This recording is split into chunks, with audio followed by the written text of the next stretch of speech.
Hello everyone, I'm now in New York City. Here is public school. New York City's public schools have shut its doors on Thursday due to the surging COVID-19 rates. Students across city's public school system will now transition to remote learning.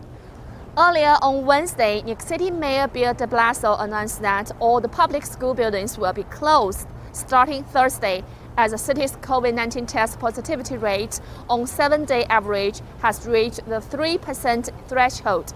The mayor did not specify the period of closure.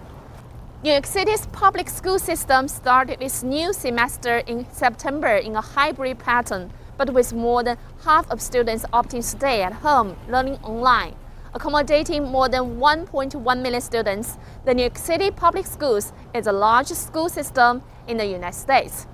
As of Wednesday afternoon, the coronavirus deaths has added up to 24,149 and the confirmed cases to 287,002 in New York City, according to the city, a project that checks the spread of confirmed COVID-19 infections and fatalities in New York City.